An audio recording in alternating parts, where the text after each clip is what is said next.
వీళ్ళరా బాప్తిస్మములో 7 పాత్రలు అన్నటువంటి పాఠం మనం నేర్చుకుంటూ వస్తున్నాం. ఇప్పుడు దాకా ఎంతవరకు అయిందండి? గుర్తున్న వాళ్ళు చెప్పండి. ఎంతవరకు అయిపోయింది? వందనాలన్నా. బాప్తిస్మ సమయంలో సంఘం యొక్క పాత్ర గురించి వివరించారు. బాప్తిస్మ విషయంలో బాప్తిస్మ సమయంలో, బాప్తిస్మానికి ముందా, బాప్తిస్మ సమయంలోనా, బాప్తిస్మ తర్వాత 3 అయిపోయాయమ్మా సంఘం పాత్ర?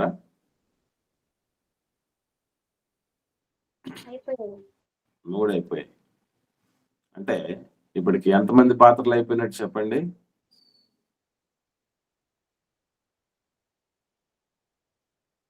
తండ్రి పాత్ర, కుమారుడి పాత్ర, పరిశుద్ధాత్ముని పాత్ర, బోధకుని పాత్ర. భూలోకంలో 2 పాత్రలు అయిపోయినాయి సంఘం యొక్క పాత్ర. సంఘం ఒక్కటి అయిపోయినది. సంఘం ఒక్కటే. రైట్. మీరు మొత్తం అందరు కలిసి కూడా కంప్లీట్ ఆన్సర్ చెప్పాల. పరలోకం నుండి 4 వందనాలు చెప్పండి. సంఘం పాత్ర బాప్తిస్మ సమయంలో అన్నది చెప్పిన సహవాసం గురించి, రొట్టె విరుచుట, ప్రార్థన చేయటము, ఆ 3 గురించి చెప్పినాను. అది బాప్తిస్మానంతరం సంఘం పాత్ర అని మొత్తం అయిపోయింది. అది అంటే మాటలో చెప్పాలంటే పరలోకము నుండి 4 పాత్రలు ఉన్నాయి. 4 పాత్రలో ఒక పాత్ర మీరు మిస్ చేశారు. అదేంటది? దేవదూతల పాత్ర. తండ్రి పాత్ర, కుమారుని పాత్ర, పరిశుద్ధాత్ముని పాత్ర, దేవదూతల పాత్ర. ఈ 4 పాత్రలు పరలోకము నుండి పాత్రలు. భూమి మీద ఉన్నటువంటి పాత్రలో సంఘం పాత్ర, సువార్థికుని పాత్ర, పాపి పాత్ర. అందులో మనం పరలోకము నుండి 4 పాత్రలు అయిపోయేసాం, కంప్లీట్ చేసుకున్నాం. తర్వాత ఒక్కొక్కరిని మీరు ఇండివిజువల్ గా నేను అడిగినప్పుడు ఎవరి పాత్ర ఏమై ఉంది బాప్తిస్మానికి ముందు, బాప్తిస్మం సమయంలో ఎలా ఉంటుంది, బాప్తిస్మ అనంతరం ఎలా ఉంటుంది అని అడిగినప్పుడు ఖచ్చితంగా దానికి ఆన్సర్ చేయగలిగినటువంటి స్థితిలో ఉండాలి. ఎందుకనంటే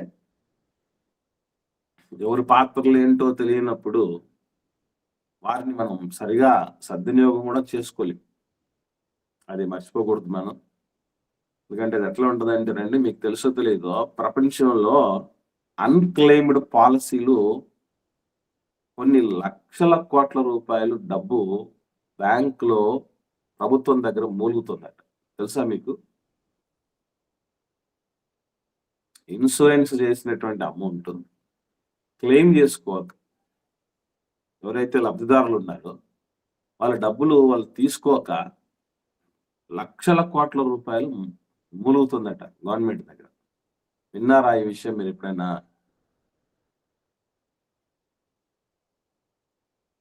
ఎందుకు అలాగా ఉండిపోయిందో తెలుసా మీకు? ఎందుకు ఉండిపోయిందండి? కొంతమంది వాళ్ళ లాకర్ల నెంబర్ వాళ్ళే మర్చిపోయినారంటన్నా. ఓకే అమ్మా. ఇంకా అంటే లాకర్లు, అది ఇన్సూరెన్స్ దమ్మా. ఇన్సూరెన్స్ కు లాకర్తో ఏం సంబంధం ఉందమ్మా? అది కాదు నేను అడుగుతున్నది. నామినీలు ఎవరున్నారు అనేది తెలియదు ఒకటి. రెండోది వాళ్లకు అసలు ఇన్ఫర్మేషన్ తెలియకపోవటం. అంటే ఫర్ ఎగ్జాంపుల్ మా నాన్న పాలసీ చేశాడు, మా అమ్మ పాలసీ చేసింది అన్న విషయం వాళ్ళు పాస్ చేయలేకపోవడం, పిల్లలకి కన్వే చేయలేకపోవటం, తర్వాత బాండ్లు ఎక్కడున్నాయో మర్చిపోవటం, ఇవన్నీ చనిపోయిన తర్వాత క్లెయిమ్ చేసుకోవాలన్న విషయం మనసుకు గుర్తు రాకపోవటం. అంటే ఇదంతా ఒకటేనండి, తెలియకపోవటం వలన వచ్చు నష్టము అని అర్థం. అర్థమైందా మీకు? కాబట్టి ఇప్పుడు మనం వినడం మర్చిపోవటం వల్ల ఎవరికి ఏ లాభం ప్రాప్తించదు. మర్చిపోకండి. ఓకే అండి. మనం ఈ మధ్యలో గ్యాప్స్ పడినా కూడా ఏం చేయగలగాలి అని అంటే, ఆల్రెడీ ఇవి మనకి 1 by 1 ప్రతిరోజు ఆన్లైన్లో అప్లోడ్ అవుతున్నాయి మెసేజెస్. నిజంగా జేసీసీ ఆన్లైన్ బైబిల్ క్లాసెస్ అనేటటువంటి ఈ ఛానల్లో ఎవ్రీడే అప్లోడ్స్, ప్రతిరోజు అప్లోడ్స్ ఉండేటటువంటి ఒకే ఒక ఛానల్ మనది ఆన్లైన్ బైబిల్ క్లాస్ అనేది. తర్వాత అప్డేటెడ్ ఇన్ఫర్మేషన్ కూడా ఇందులోనే మనకు దొరుకుతుంది. కాబట్టి బిగినింగ్ నుంచి చెప్పినటువంటి పాఠాలన్నీ కూడా ఎస్పెషల్లీ బ్యాప్టిజం కొరకు దయచేసి ఎవరు మిస్ అవ్వకండి. మీరు తీసుకుంటారో లేదో అనేది అది మీకు సంబంధించిన విషయం, నాకు సంబంధించిన విషయం కాదు. కాకపోతే మీరు మాత్రం అన్నీ విని దాని మీద ఒక అవగాహన కలిగి ఉండాలి అంతే. అదొక్కటి నేను మిమ్మల్ని అందరినీ కోరుకునేది. మధ్యలో జాయిన్ అయ్యేవాళ్ళు, ఇట్లాగ కొంతమంది జాయిన్ అయినా మర్చిపోయేవాళ్ళు, ఇట్లాంటి వాళ్ళందరి కోసమే ఆల్రెడీ బాప్తిస్మ తరగతులు అన్నటువంటి ప్లేలిస్ట్లో సపరేట్ ఫోల్డర్ ఉంటుంది. దాన్ని దయచేసి వింటూ రండి. నా రిక్వెస్ట్ అది అందరికీ. ఓకే అండి, రైట్. ఈరోజు మనం ఈ బాప్తిస్మంలోని 7 పాత్రలలో సువార్తికుని పాత్ర అనేటటువంటి పాత్రను గురించి నేర్చుకునే ప్రయత్నం చేద్దాం. సువార్తికుని పాత్ర. బాప్తిస్మానికి ముందు సువార్తికుడు ఏం చేయాలి? ఏమండి, బాప్తిస్మానికి ముందు సువార్తికుడు ఏం చేయాలి? వాక్యం వినాలన్నా. అమ్మా, సువార్తికుడు వినడం ఏంటి తల్లి? చెప్పాలన్నా. వాక్యం జాగ్రత్తగా చెప్పాలి. జాగ్రత్తగా వినండి. రైట్. వాక్యం చెప్పటం, ఇంకా ఇంకా క్లారిటీగా చెప్పటం. వాక్యం చెప్పటమా? దానికి వేరే పదం ఏమైనా ఉందా? సువార్తికుడు అన్నదానిలోనే ఏముంది? సువార్త. అంటే సువార్తను నమ్మాలి, సువార్తను నమ్మి బాప్తిస్మం పొందాలంటాడు. కాబట్టి సువార్తికుడు ఏం చేయాలంటే సువార్తను అందించాలి పాపికి. ఇక్కడ సువార్తను అందించటం అన్నటువంటి దానిలోనే మనకు అర్థం కావాల్సిన విషయం చాలా ఉంది. మీకు ఇంతకుముందు తెలియపరచడం జరిగింది. సువార్త అంటే ఏంటో తెలియకుండానే ఇదే సువార్తని భ్రమపడుతున్నటువంటి సువార్తికులు ఎంతో మంది ఉన్నారు. ఇప్పుడు చాలా మంది వెళ్తున్నారంట రోజు. కొన్ని వరంగల్లో ఒక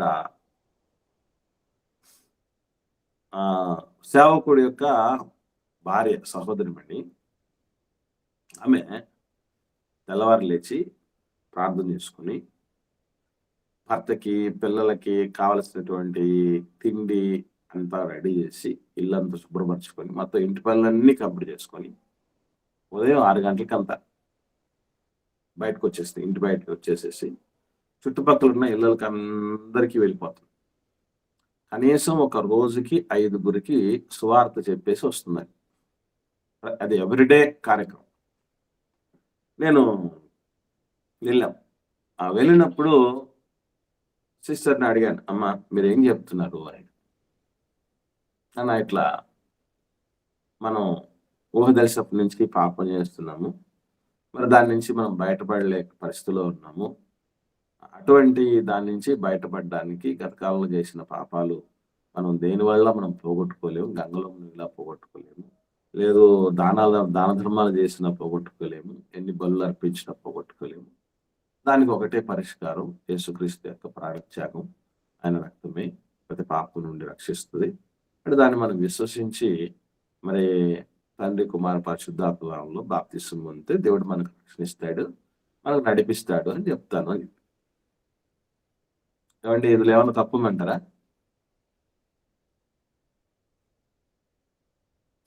ఇందులో ఏమన్నా తప్పుందా?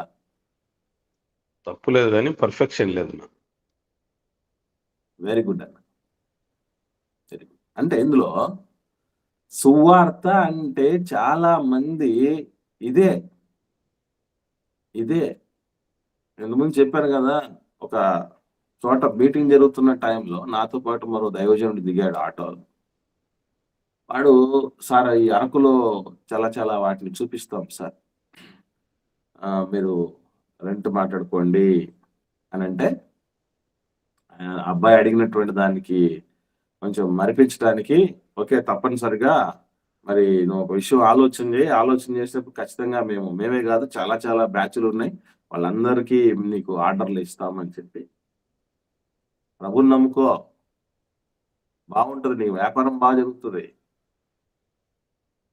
నువ్వు ఖచ్చితంగా నీకు చాలా మంచి జీవితం ఉంటుంది నీ మంచి ప్రొటెక్షన్ ఉంటుంది ఎన్నో జర్నీలు చేస్తున్నావు నీకు కుటుంబం ఉంది జాగ్రత్తగా ఆయన సంరక్షణ కావాలా అని చెప్పేసి సరే ఆలోచన చేయి నేను చెప్పింది మర్చిపోవద్దు అని చెప్పి పంపించింది అక్కడ పంపించిన తర్వాత నాతో అంటున్న మాట అమ్మయ్య ఈరోజు సువార్త చెప్పేశానన్నా అన్నాడు.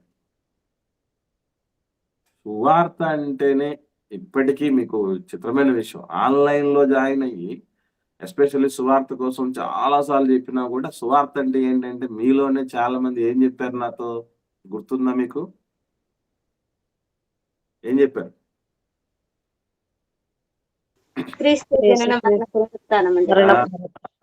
అనే చెప్పారు.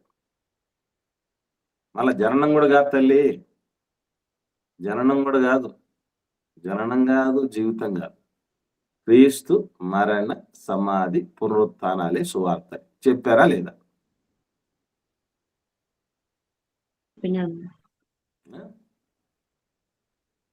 సువార్త అంటే దానికి కంప్లీట్ ఆన్సర్ ఉంది కంప్లీట్ సెన్స్ ఉంది పర్ఫెక్ట్ ఆన్సర్ ఉంది అది దాన్ని మనం పట్టుకోగలిగాం ఎందుకనంటే ఆత్మీయంగా ఒక మనిషి తిరిగి జన్మించటం భౌతికంగా ఓ మనిషి రావటానికి ఎంతో రిస్క్ ఎందరో కష్టాలు ఎందరో కాంట్రిబ్యూషన్ అవసరమైంది ఎన్నో జాగ్రత్తలు అవసరమైంది ఒక భౌతిక రూపమే మీదకి రావాలంటే ఆత్మీయ రూపం రావటం అంటే చాలా సులభమైపోయిందే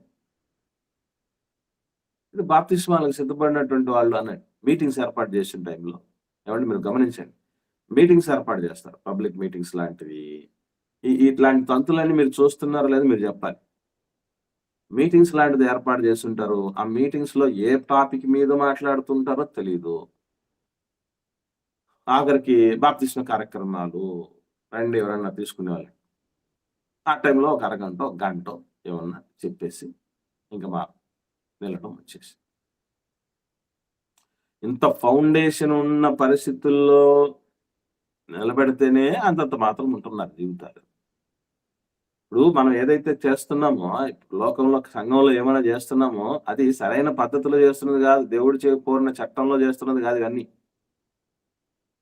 మనకు సంఘం అంటే ఏదో తెలియదా సంఘంలో ఏ కార్యక్రమాలు ఉన్నాయో తెలియదు ఆ కార్యక్రమాలు నాకేమొచ్చు నేను దాన్ని ఏ విధంగా డెవలప్ చేసుకోవాలనేది తెలియదు ఒక్కొక్క దాన్ని ఏ విధంగా నిర్వహించుకోవాలి ఆరాధనలో 5 అంశాలు ఉన్నాయని ఎంతమంది తెలుసు ప్రార్థన అంటే దాని విలువ ఏంటో ముందే చెప్పాను మీకు ప్రార్థన గురించి కూడా మనకు తెలియదు చాలా విషయాలు దానిలోనే ఒక మాట చెప్పడం జరిగింది మీతో ఏమని ప్రార్థించటం సులభమా వాక్యం చెప్పటం సులభమా అని అడిగాం ఇంతకుముందు క్వశ్చన్ గుర్తుందా మీకు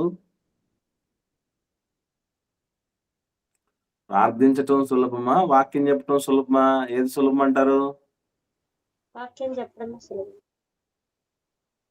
వాక్యం చెప్పటం సులభం ఎప్పుడు తెలిసింది ఈ విషయం మీకు మీరు చెప్పినట్టే తెలిసింది పాట విన్న తర్వాత తెలిసింది పాఠం విన్న తర్వాత తెలిసింది ఎందుకు వాక్యం చెప్పటమే సులభం ప్రార్థన చేయటం కంటే కారణం ఏంటి చెప్పండి వాక్యం అన్న మనుషులతో మాట్లాడేది ప్రార్థన అంటే దేవునికి చేసేది కాబట్టి అందుకు ప్రార్థన కష్టమన్నా వాక్యం చెప్పడం సులభం అది కాదమ్మా పర్ఫెక్ట్ రీజన్ చెప్పమ్మా నవనీత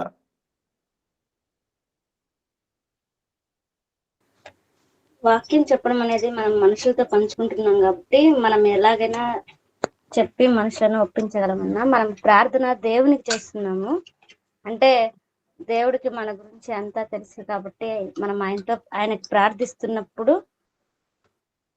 మన గురించి తెలిసిన వ్యక్తుల దగ్గర మనం ఎలాగైతే జాగ్రత్తగా ఉంటామో అలాగే దేవుని దగ్గర ప్రార్థిస్తున్నప్పుడు కూడా మనం అలాగే జాగ్రత్తగా ఉంటాం వెరీ గుడ్ అమ్మా, వెరీ గుడ్.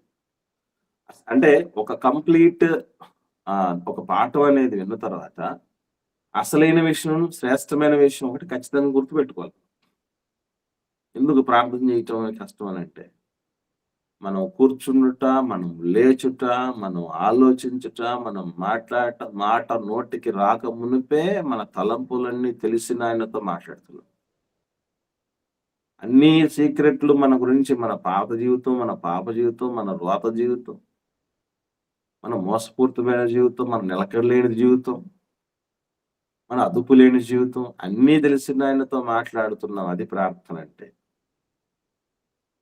అంటే ఇప్పుడు ప్రార్థన విషయంలో గాని, వాక్య విరచన విషయంలో గాని, సువార్త విషయంలో గాని స్పష్టత లేని బ్రతుకులు, స్పష్టత లేనటువంటి నడవడిక ఎప్పుడు ప్రమాదకరమైంది. ఇది ప్రయాణం. ఈ ప్రయాణంలో ఎస్పెషల్లీ రూల్స్, ట్రాఫిక్ లో వెళ్తున్నప్పుడు ట్రాఫిక్ సంబంధించిన రూల్స్ ఉంటాయి. దానిలో మనం తెలుసుకోవాల్సినవి ఉంటాయి. ఎస్పెషల్లీ ఇంకా డ్రైవింగ్ చేసే వాళ్ళైతే ఇంకా జాగ్రత్తగా ఉండాలి. ఇవన్నీ ప్రికాషన్స్. ఏమీ తెలియకుండా ప్రయాణంలోకి వెళ్ళిపోతే యాక్సిడెంట్ అయిపోతాం. సువార్త ప్రకటన అంటే కంప్లీట్ ఆన్సర్ ఏంటి? దేవుని రాజ్యమును దేవుని రాజ్యమును గూర్చి, యేసుక్రీస్తు నామమును గూర్చి ప్రకటించటమే. కాబట్టి రక్షణ సువార్తలో 2 భాగాలు ఉంటాయి. అది ఎక్కడుంది ఈ మాట?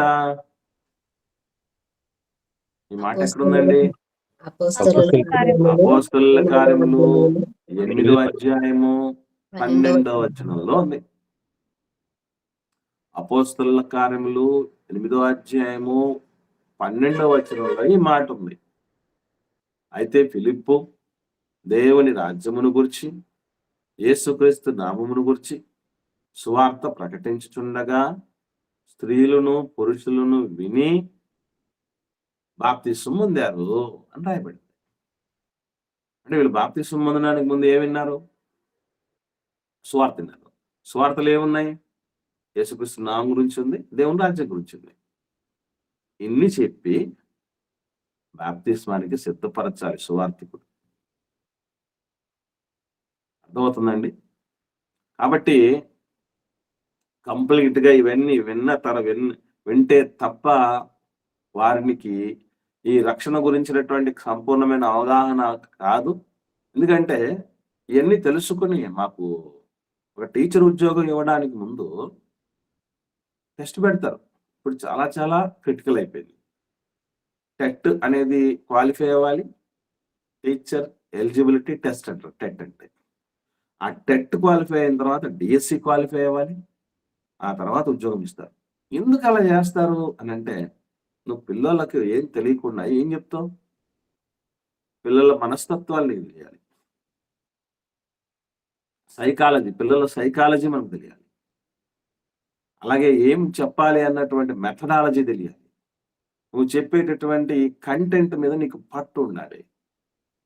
అలాగే సమకాలీన పరిస్థితుల గురించి నువ్వు పిల్లలకు నేర్పించడానికి సంబంధించి నీకు ముందు జనరల్ నాలెడ్జ్ మీద, కరెంట్ ఇష్యూస్ మీద అవగాహన ఉండాలి. ఉంటే కదా చెప్పడానికి. అలాగే భక్తి జీవితంలో రక్షణ పొందుకున్న తర్వాత ఎన్నెన్నో ఒడిదుడుకులు వస్తాయి, ఎన్నెన్నో సవాళ్ళు వస్తాయి, ఎన్నో ఇరుకులు, ఇబ్బందులు కలుగుతాయి. అలాంటి టైంలో మనం వెనుతిరిగి చూడకుండా స్థిరమైనటువంటి, బలమైనటువంటి పునాది మీద కట్టబడినటువంటి వారంగా ఉండడానికి 100% ఈ పునాది బాగుండాలి. అర్థమవుతుందండి? ఇది చాలా సింపుల్ గా నేను రోజు సువార్త చేయడం అనేది అంటే అర్థం ఏంటి? మళ్ళీ ఒక గంట అన్న చెప్తారా ఒక మనిషికి? ఒక మనిషి దగ్గరికి వెళ్ళినప్పుడు ఒక గంట అన్న చెప్తారా? ఒక గంటలో అయిపోయేది అనేది అంతా. ఈరోజు జరిగేది ఎన్నో ఎపిసోడ్ అనుకుంటున్నారు బాప్టిజం తరగతుల్లో? ఎవరికైనా ఐడియా ఉందండి? ఎన్నో భాగం. ఎవరికి ఐడియా లేదా? 150 దాటిందన్నారు. 150 దాకా వచ్చినటువంటి పరిస్థితులు ఇంకా అయిపోలే.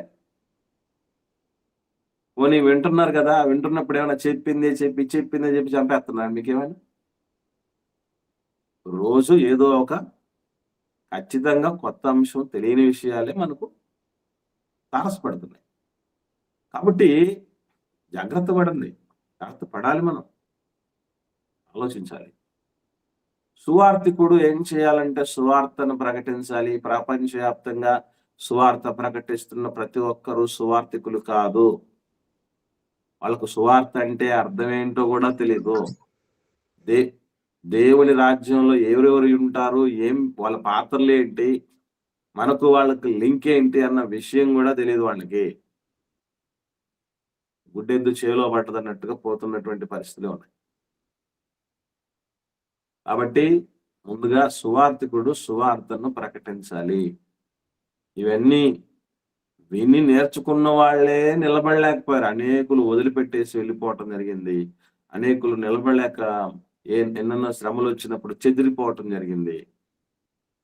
వాళ్ళలో స్థిరత్వం అనేది, అంత ఫౌండేషన్ ఇచ్చినా కూడా అపోస్తలు ఆ మాత్రం ఉన్నాడు. మరి ఏ ఫౌండేషన్ లేనటువంటి వాళ్ళు మనం అనుకుంటూ ఉంటాం, మళ్ళీ చెప్తున్నాను, మనం అనుకుంటూ ఉన్నాం మాకేం వచ్చింది, బాగానే ఉన్నాం కదా, మాకేం వచ్చింది, మేము బాగానే ఉన్నాం కదా అనిపిస్తుంది. తండ్రి పట్ల ఎలా ఉండాలి అన్న విషయం ఎంతమందికి అర్థమైంది? యేసు ప్రభుల పట్ల మనం ఏం నెరవేర్చాలి, పరిశుద్ధాత్ముడి పట్ల ఎలా ఉండాలి అన్నటువంటి విషయం ఎలా తెలుస్తుంది? వాళ్ళ గురించి అర్థం కానప్పుడు వాళ్ళని ఎలా ఉపయోగించుకోవాలో, వాళ్ళు మన దగ్గరికి ఎలా రాగలరు మరి? అర్థమైందండి. కాబట్టి ఇవన్నీ మనం పునరాలోచన చేసుకోవాల్సినటువంటి విషయాలు. ఎవరు సువార్థికులో, ఎవరు నిజమైనటువంటి సువార్తను అందించగలిగిన వాళ్ళో, అసలు సువార్త అంటే నిజమైనటువంటి సువార్త కంప్లీట్ ఆన్సర్ ఏంటో మనకు తెలియాలి ముందు. అలా లేదంటే మనమే ఏం ఫీల్ అవుతామంటే, నేనే 10 మందికి సువార్త చెప్పి 10 మందిని రక్షిస్తున్నాను, నాకు అవసరం ఆ సువార్త ఏంటో తెలుసుకోవటానికి అని అనిపిస్తుంది. ఖచ్చితంగా అనిపిస్తుంది. కాబట్టి జాగ్రత్తగా మనం ఎన్ని ఆలోచన చేయాలి. మానవుల గురించిన సత్యం ఎంత ఉంది, ఎంత నేర్చుకున్నాం మనం మనుషులమై ఉండి ఈ దేహంలోనికి వచ్చి నేళ్ళైపోతూ ఉన్న మానవుని గురించిన సత్యం అన్న పాఠంలో ఎన్ని విషయాలు నేర్చుకున్నాం మనం.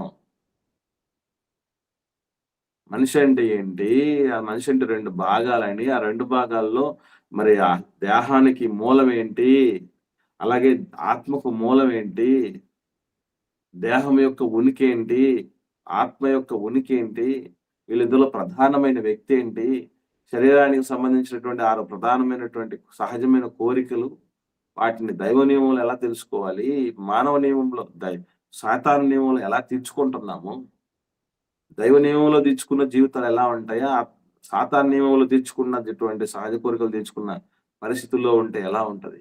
ఆత్మకు సంబంధించిన 5 అవయవాలు ఉన్నాయి. అందులో 5 అవయవాలు గుర్తున్నారా మీకు? 5 అవయవాలు ఏంటో అనేది, ఆత్మకు సంబంధించిన 5 అవయవాలు విన్నారు కదా పాఠం. ఆత్మకు సంబంధించినటువంటి 5 అవయవాలు అని నేర్చుకున్నాం కదా. అదేంటో ఎవరికైనా గుర్తుందా?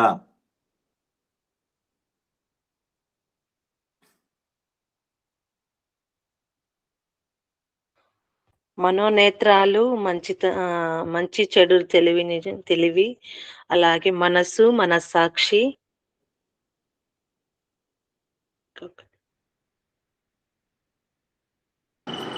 ఓకే, హృదయం, మనస్సు, మనసాక్షి,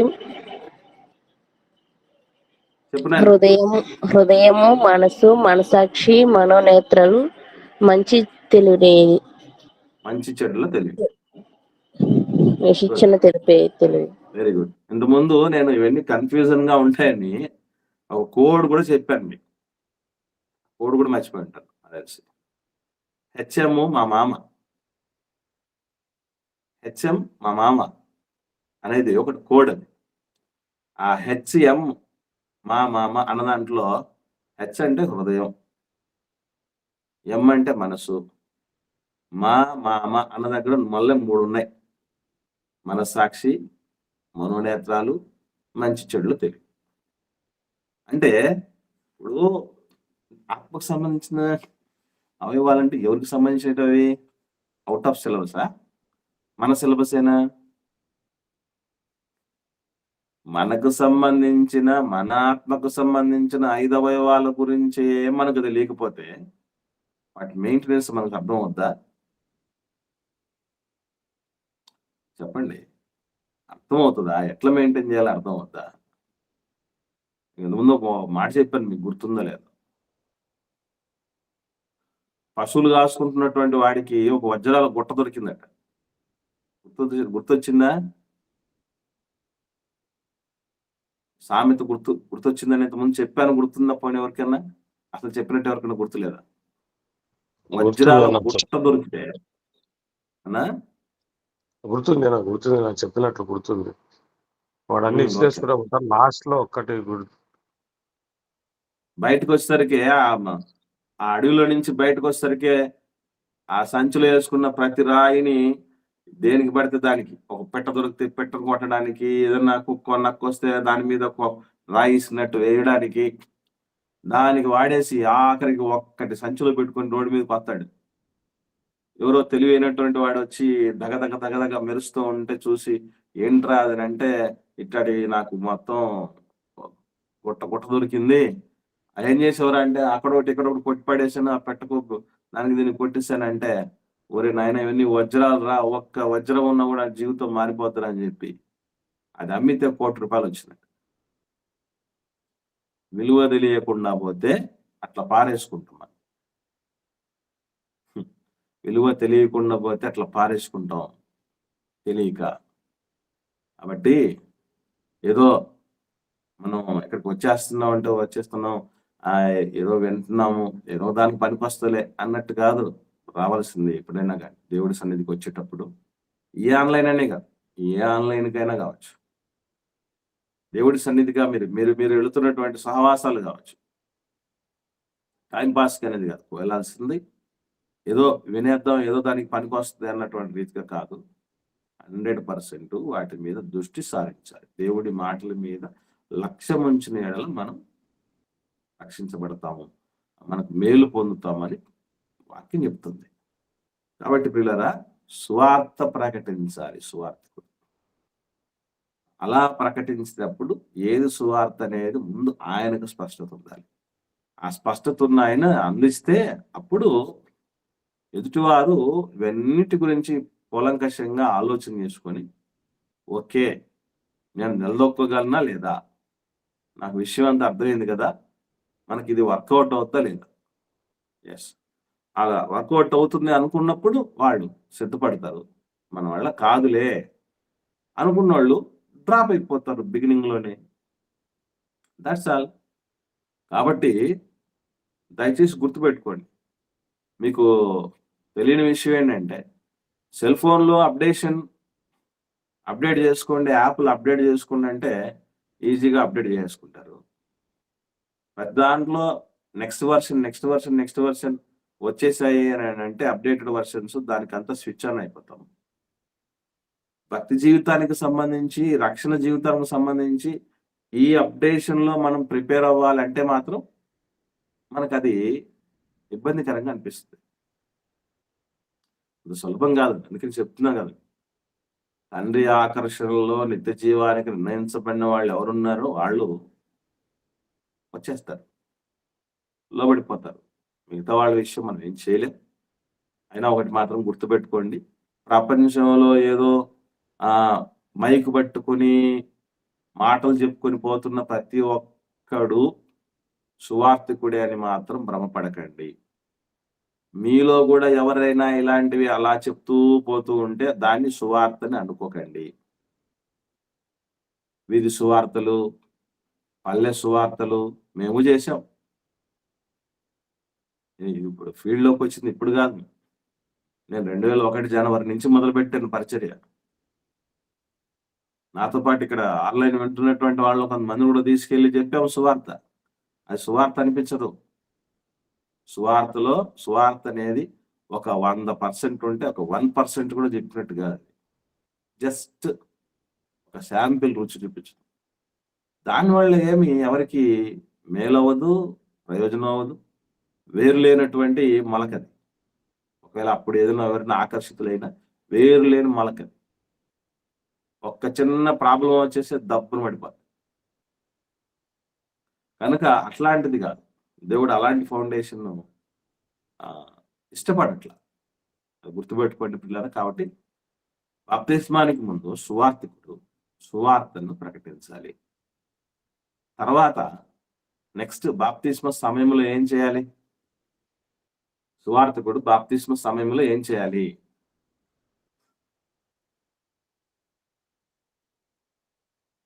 బాప్తిస్మ సమయంలో సువార్తికుడు ఏం చేయాలండి?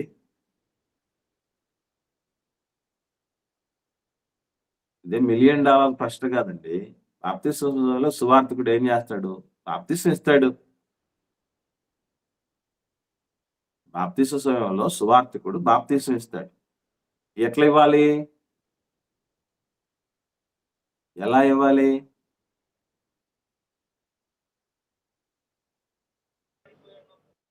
అంటే నా ప్రశ్న మీకు అర్థం అవుతుందా లేదా చెప్పండి. తండ్రి కుమార పరిశుద్ధాత్మ నామంలో. తండ్రి కుమార పరిశుద్ధాత్మ నామంలో ముంచుడు బాప్తిసం ఇవ్వాలి కదా. రైట్. ఇప్పుడు మనం తెలుసుకోవాల్సినటువంటి విషయం ఒకటి ఉంది. దానికి సంబంధించిన క్లారిటీ తెలుసుకుందాం. అదేంటంటే బాప్తిసం అనేది యేసుక్రీస్తు నామములో పొందారని అపోస్తలుల కార్యాలంతా వాళ్ళు ఇశ్రాయేలీయులైనా అలాగే పొందారు, అన్యులైనా అలాగే పొందారు. కొంతమంది ఏమంటారంటే యూదులు మాత్రమే యేసుక్రీస్తు నామములో పొందాలి, ఎందుకంటే వాళ్ళు యేసుప్రభువును నమ్మడం లేదు, తండ్రిని నమ్ముతారు, పరిశుద్ధాత్మని నమ్ముతారు, యేసుప్రభుని మాత్రం నమ్మరు గనుక యేసుప్రభు నామంలో యూదులు బాప్తిసం పొందాల్సిన పరిస్థితి వచ్చింది అనే మాటలు చెప్తున్నారు కొంతమంది. అది నిజంగా 100% ఆన్సర్ కానే కాదు. ఎందుకనంటే అన్యులుగా పిలువబడిన వాళ్ళు కూడా ప్రభు అయిన యేసుక్రీస్తు నామములోనే బాప్తిసం పొందారు చరిత్రలో. అపోస్తలుల కార్యంలో కొర్నేలి గారి దగ్గర సందర్భంలో కూడా వాళ్ళు ప్రభు అయిన యేసుక్రీస్తు నామములోనే బాప్తిసం పొందారని స్పష్టమైన ఆధారాలు ఉన్నాయి 10వ అధ్యాయంలో. ఇక్కడ ఒక క్లారిటీ మనకు రావాలి. అంతకు తండ్రి కుమార పరిశుద్ధాత్మ నామములో బాప్తిసం పొందాలా, మనం యేసు ప్రభు నామములో బాప్తిసం పొందాలా?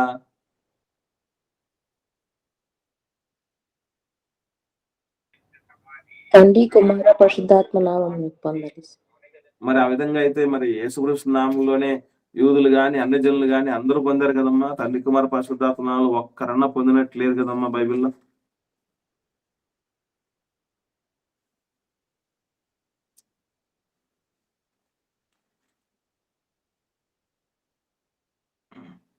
ఏమండి, ఒకసారి చూద్దామా మనము?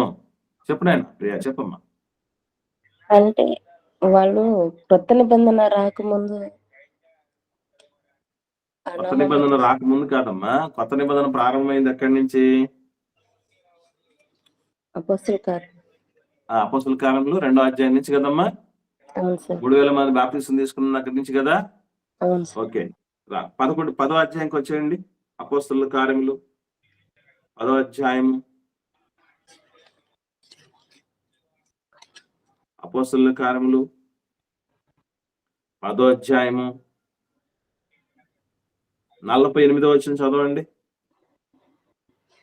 యేసుక్రీస్తు నామమందు వారు బాప్తిసం పొందవలనని ఆజ్ఞాపించెను.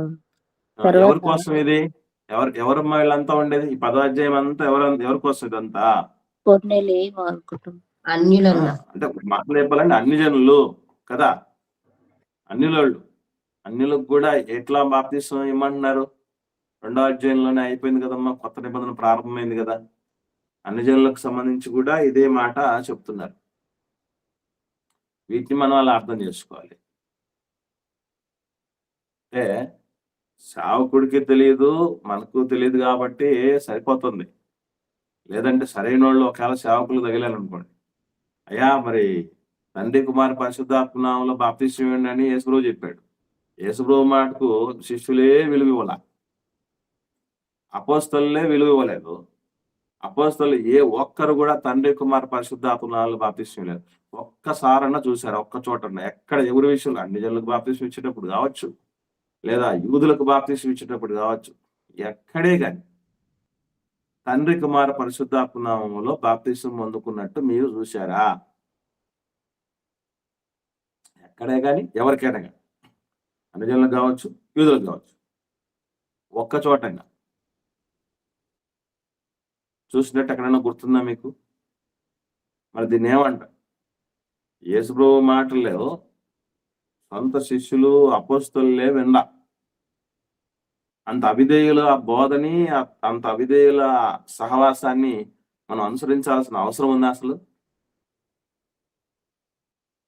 మాటెత్తి అపోస్తలుల బోధ అంటున్నాం కదా. యేసుప్రభు చెప్పిన మాటనికే దిక్కు లేకుండా చేశారు వాళ్ళు. అట్టాటోళ్ళ మాట మనం వినాలా? దీన్ని ఏమని అంటారు మీరు చెప్పండి?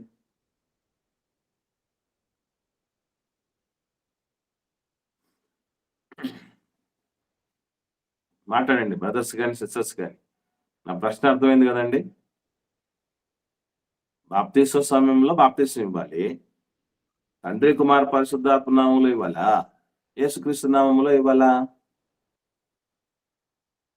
చెప్పండి దేవునికి అన్న. వ్యతిరేక ఇప్పుడు ప్రభువు చెప్పినటువంటి ప్రతి ఆజ్ఞను వాళ్ళు పాటిస్తున్నప్పుడు ఆయనకు వ్యతిరేకంగా అయితే చేయరు కదా వీళ్ళు. వాళ్ళకి అర్థమైంది చేసినారు. అంటే యేసుక్రీస్తు నామమునే ఇవ్వాలా అనేసి వాళ్ళకు తెలిసింది కాబట్టి ఆ నామాన్ని ఇచ్చినారేమన్న వాళ్ళు. ఓకే, వ్యతిరేకంగా అయితే ఎవరు. ఓకే, ఇంకెవరన్నా మాట్లాడారు ఉన్నారా?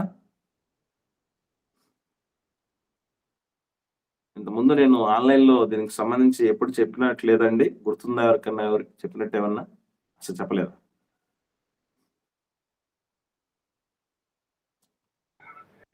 చెప్తున్నారు సార్, గుర్తురా. రైట్.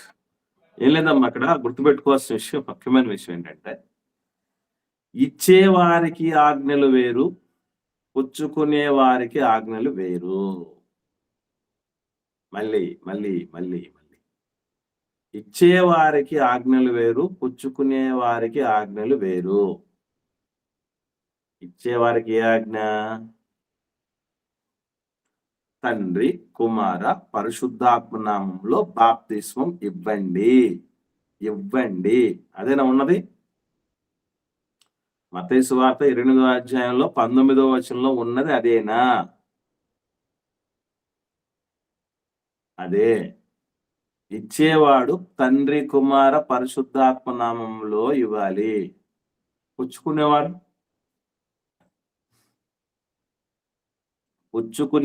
ఇదిగో ఇక్కడ చూడండి, క్లారిటీగా మనం ఆలోచన చేస్తే పొందాలి అన్నాడా?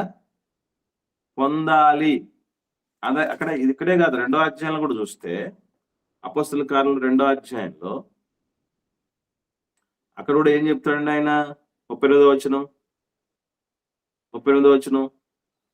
పేతురు, మీరు మారు మనస్సు పొంది పాప క్షమాపణ నిమిత్తము ప్రతివాడు యేసుక్రీస్తు నామమున బాప్తిస్మం పొందుడి. బాప్తిస్మం పొందాలి యేసుక్రీస్తు నామములో. అంటే ఇది ఎవరికి సంబంధించిన ఆజ్ఞ? ఇది పొందుతున్న వారికి సంబంధించిన ఆజ్ఞ. అర్థమవుతుందా? కాబట్టి ఇస్తున్న వాళ్ళు తండ్రి కుమార పరిశుద్ధాత్మ నామములో ఇవ్వాలి, పొందుతున్న వాళ్ళు యేసుక్రీస్తు నామములో పొందాలి. అంటే పొందే వాళ్లకు వేరే ఆజ్ఞ ఉంది, ఇచ్చే వాళ్లకు వేరే ఆజ్ఞ ఉంది. సరే, ఇప్పుడు మన దగ్గర ఇంకొక ప్రశ్న కూడా ముడిపడిపోయింది. ఏమిటది అంటే, బాగా వినండి. అసలు తండ్రి కుమార పరిశుద్ధాత్మ నామము అన్నాడు, యేసుక్రీస్తు నామము అన్నాడు. నామము అంటే అర్థం ఏంటి? పేరు. ఇంకా అంటే మీరు జనరల్ సెన్స్ చెప్తున్నారు. అదంటే క్యారెక్టరా? ఆత్మీయంగా మనం చెప్పాలంటే నామము అన్న పదానికి అర్థం ఏంటి?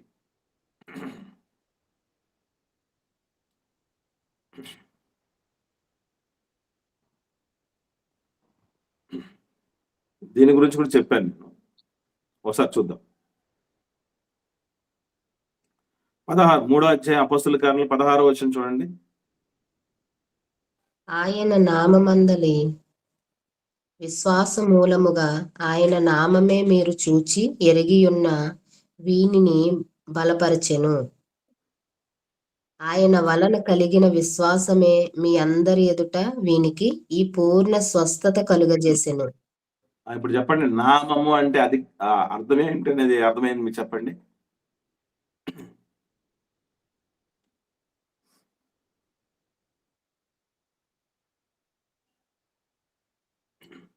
ఓకే, 6వ వచనం చదవండి. 6వ వచనం. అంతట పేతురు, వెండి బంగారములు నా యొద్ద లేవు గాని నాకు కలిగినదే నీకు ఇచ్చుచున్నాను, నజరేయుడైన యేసుక్రీస్తు నామమున నడువమని చెప్పి. ఇప్పుడు ఈ 2 వచనాలు చూసిన తర్వాత నామం అంటే ఏమని అర్థమైంది మీకు?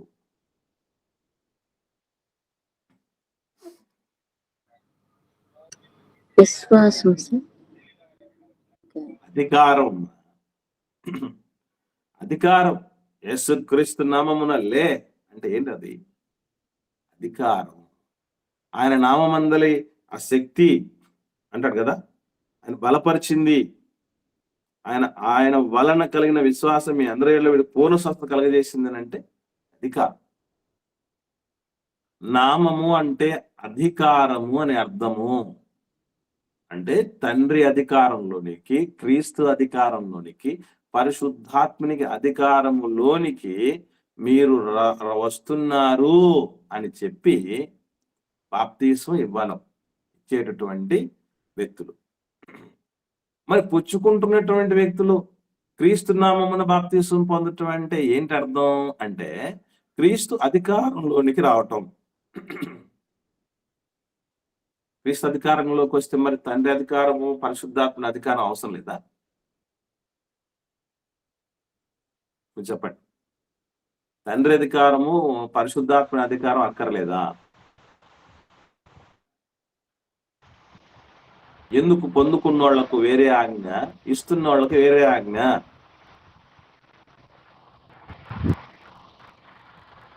చెప్పండి.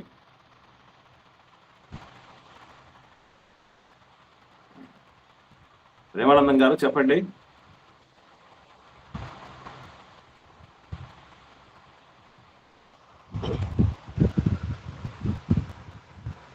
అయ్యా మీరు మాట్లాడుతున్నారా, మాట్లాడలేదా బ్రదర్?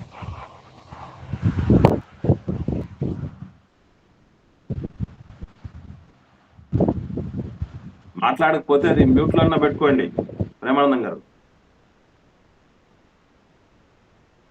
రైట్, ఏమర్థమైంది మీరు చెప్పండి. తండ్రి, కుమార, పరిశుద్ధాత్మ నామములో అంటే వారి అధికారంలోనికి రావటం. నామము అన్న పదం ఇదిగో చెప్పబడినటువంటి మాటలన్నింటిని బట్టి చూసినప్పుడు మనకి అధికారం అనేది గుర్తొస్తుంది. యేసుక్రీస్తు నామం అంటే యేసుక్రీస్తు అధికారంలోనికి రావడం. మరి పొందుకునే వాళ్ళకి, యేసుక్రీస్తు నామంలో బాప్తిసం పొందుకున్న వాళ్ళకి తండ్రి అధికారం అక్కర్లేదా? పరిశుద్ధాత్మ అధికారం అక్కర్లేదా? దాన్ని ఎట్లా అర్థం చేసుకోవాలి అంటే, బాప్తిస్మము అనగానే మనకేం గుర్తొస్తుంది? మనం ఏం చదివామంటే డెఫినేషను, యేసుక్రీస్తుతో పాటు మరణించుట, యేసుక్రీస్తుతో పాటు సమాధి చేయబడుట, యేసుక్రీస్తుతో పాటు పునరుత్థానుడై లేచుట. అంటే యేసుక్రీస్తు మరణ, సమాధి, పునరుత్థానాలకు సాదృశ్యంగా బాప్తిసం ఉంది కనుక యేసుక్రీస్తు నామమున మనము బాప్తిసం పొందాలి, పొందేవాళ్ళు అని చెప్పడం జరిగింది. అర్థమైందండి? తండ్రి ఈ మరణ, సమాధి, పునరుత్థానాలకు వెళ్ళలేదు కదా, పరిశుద్ధాత్ముడు మరణ, సమాధి, పునరుత్థానాలకు వెళ్ళలేదు కదా. యేసు ప్రభుల వారు మరణ సమాధి పునరుత్థానాలు రావడం జరిగింది. ఆయన మరణములో, ఆయన పునరుత్థానములో, ఆయన సమాధిలో పాలివారం మనము. కాబట్టి ఆయన నామం అందలి విశ్వాసమే మనల్ని ఈ బాప్తిస్మం అనే పునర్జన్మ సంబంధమైన స్థానంలోకి తీసుకొస్తుంది కనుక ఆయన నామంలో పొందాలి. క్రీస్తు నా కోసం ప్రాణం ఇచ్చాడు కాబట్టి ఈరోజు మనం బతికిన వాళ్ళం క్రీస్తు నిమిత్తమే బతకాలి. క్రీస్తు కోసం బతికితే ఆటోమేటికల్లీ మనం ఏ అర్థం చేసుకోవాలి? తండ్రి కోసం బ్రతికినట్లే, పరిశుద్ధాత్ముడి కోసం బతికినట్లే. క్రీస్తు అధికారం కింద ఉంటే ఇద్దరు అధికారుల కింద ఉన్నట్టే. కాకపోతే బాప్తిసం అనే కంప్లీట్ సెన్స్ తంతు అన్నది యేసు ప్రభుతో ముడిపడి, అందుకని యేసుక్రీస్తు నామమును పొందాలి పొందువాడు అన్న మాటను చెప్పడం జరిగింది. అర్థమైందండి? కాబట్టి బాప్తిసం సమయంలో, బాప్తిస్మానికి ముందు సువార్తికుడు సువార్త చెప్పాలి. దేవుని రాజ్యమును గురించి, యేసుక్రీస్తు నామమును గురించి. ఆ సువార్త చెప్పిన తర్వాత తండ్రి కుమార పరిశుద్ధాత్మ నామంలో బాప్తిసం ఇవ్వగా యేసుక్రీస్తు నామంలో పుచ్చుకుంటున్న వాడు పుచ్చుకోవాలి. ఇప్పటికీ కూడా మనం చేయాల్సింది అదే. మిమ్మల్ని ఒకవేళ మీరు ఏ నామమున బాప్తిసం పొందారు అంటే ఏం చెప్తారు మీరు? మళ్ళీ ఏ నామమున బాప్తిసం పొందారంటే ఏం చెప్తారు? తండ్రి కుమార పరిశుద్ధాత్మ నామమున పొందామని చెప్పి. అది కరెక్టేనమ్మా? యేసుక్రీస్తు నామంలో చెప్పొచ్చు. చెప్పొచ్చుగా తల్లి, అదే కరెక్ట్ అమ్మా. ఎక్కడే గాని పొందుకున్న వాళ్ళు తండ్రి కుమార పరిశుద్ధాత్మ నామంలో పొందినట్టు గాని లేదు, అన్ని జనులు గాని యూదులు గాని పొందినట్టు లేదు. పొందే వాళ్ళు ఖచ్చితంగా యేసుక్రీస్తు నామంలోనే పొందాలి. మీకు బాప్తిసం ఏ నామంలో ఇచ్చారు అంటే ఏం చెప్తారు? మీకు ఏ నామంలో బాప్తిసం ఇచ్చారు అంటే ఏం చెప్పాలి? తండ్రి కుమార పరిశుద్ధాత్మ తండ్రి కుమార పరిశుద్ధాత్మ నామంలో ఇచ్చారు, యేసుక్రీస్తు నామంలో పొందాను. మనకు ఆ పరిస్థితే తెలియదాయే. గత కాలం అంతా ఏం చేశాం? గంట సేపు వినేసాం, ఓకే ఐఎమ్ అగ్రీ అని చెప్పేసాం, మునిగేసాం, వచ్చేసాం. అందుకే చెప్తున్నా, జాగ్రత్తగా మీరు మీ మనస్సాక్షిని వంచుకోకండి. ఇప్పుడు ఇంకా అయిపోలేదు. అసలు ఇప్పటిదాకా విన్న వాటన్నిటిలో కూడా మనకేమర్థమైంది? అరే ఇవన్నీ ఏవి తెలియకుండానే మనం దూకేసాం కదా, అనిపించిందా లేదా? నిజంగా అలా మీకు అనిపించుంటే మీరు కరెక్ట్ ట్రాక్ లో ఉన్నారని అర్థం. Note this point. నెక్స్ట్ మనం రేపటి దినాన నేర్చుకునే పాఠం పేరు మూడోది ఉంది. అదేంటి? బాప్తిస్మ అనంతరం సువార్తికుని పాత్ర. బాప్తిస్మ అనంతరం సువార్తికుని పాత్ర. ఆయన ఎవరో ఇచ్చేశారు, అయిపోయింది. ఆయన మనల్ని జన్మలో ఇంకోసారి ఆయన చూడము, ఆయన మనల్ని చూడము. అట్లా ఉంటుంది లోకంలో. ఆయన దేవుడు కోరినటువంటి సువార్తికుని పాత్ర బాప్తిస్మ అనంతరం అది కాదు. అది ఎలాంటిదో, ఎలా ఉంటాలో, ఎట్లాంటి వ్యక్తిని మనం ఆయన దగ్గర బాప్తిస్మం పొందాలో అవన్నీ కూడా గతకాలంలో మనం చూసాం. మళ్ళీ ఇంకా చూద్దాం. చాలా విషయాలు, ఇంకా తెలియని విషయాలు కూడా ఉంటాయి. బాప్తిస్మ అనంతరం సువార్తికుని పాత్ర అనేది మనం నేర్చుకుందాం రేపటి దినాన్ని. ఇప్పటివరకు విన్న వాటిలో ఎవరికైనా ఏమైనా సందేహాలు ఉంటే అడగండి. పక్షాన అన్న చెప్పండి. సందేహం ఇప్పుడు ఇద్దరు బాప్తిసం ఇచ్చాయన పొందాయన ఇద్దరు నీళ్ళలోకి దిగినారు.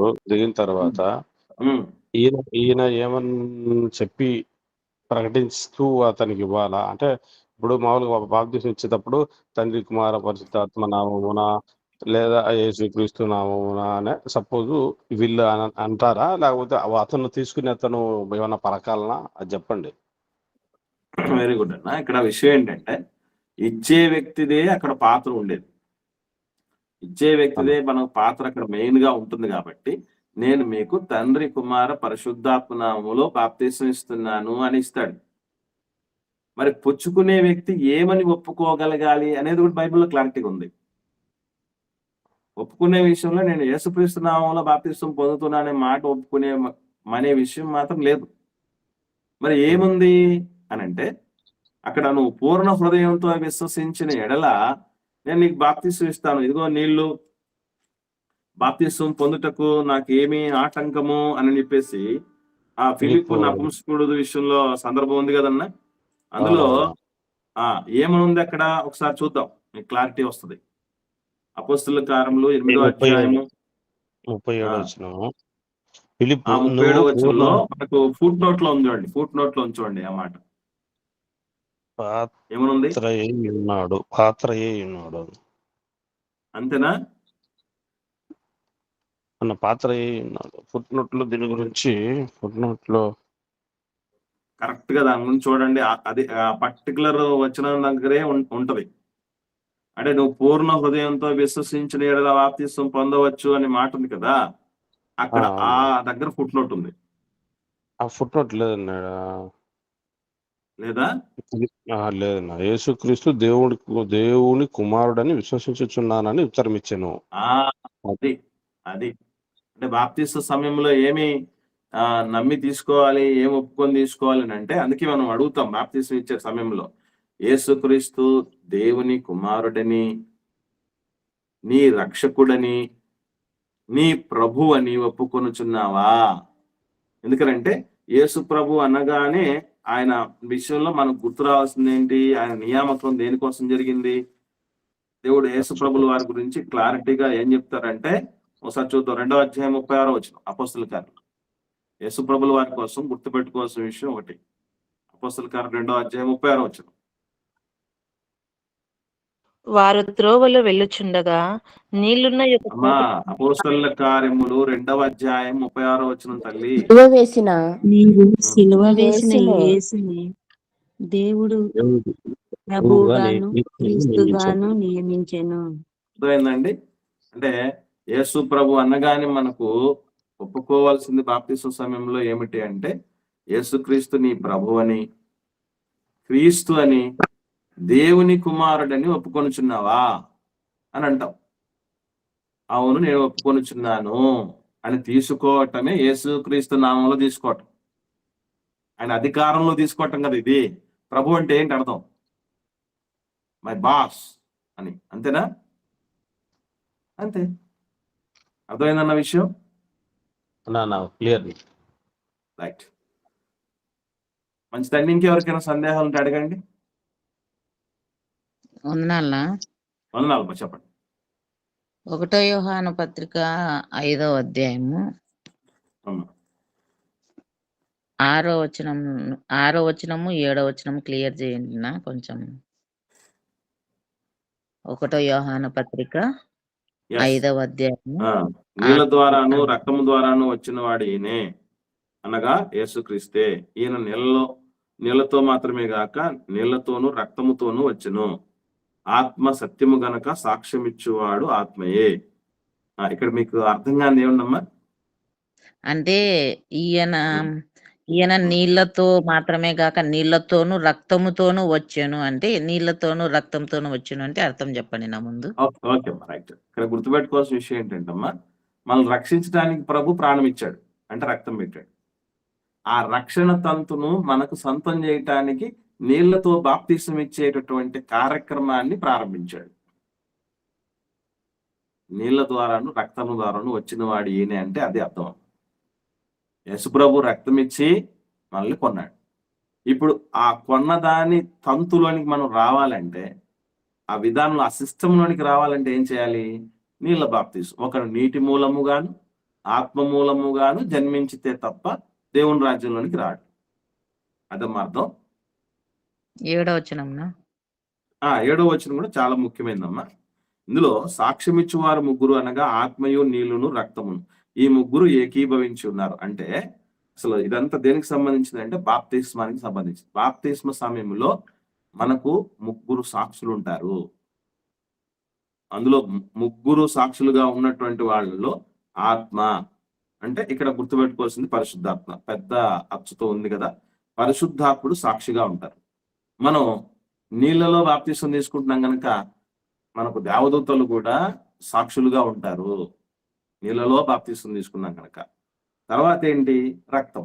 రక్తం అంటే ఏంటి? ఇక్కడ యేసు ప్రభు రక్తం, రక్షణ పొందినటువంటి దానికి గుర్తుగా ఈ ముగ్గురు సాక్షులు మనకు సాక్ష్యం పలుకుతారు అక్కడ. నువ్వు పొందావా లేదా బాప్తిసం, నువ్వు ఒప్పుకున్నావా లేదా, మరి ఒప్పుకున్న దాన్ని గట్టిగా చేపడుతున్నావా లేదా అని సాక్ష్యం అన్నమాట. సాక్షుల మధ్య జరిగేటటువంటి తంతు బాప్తిస్మ కార్యక్రమం.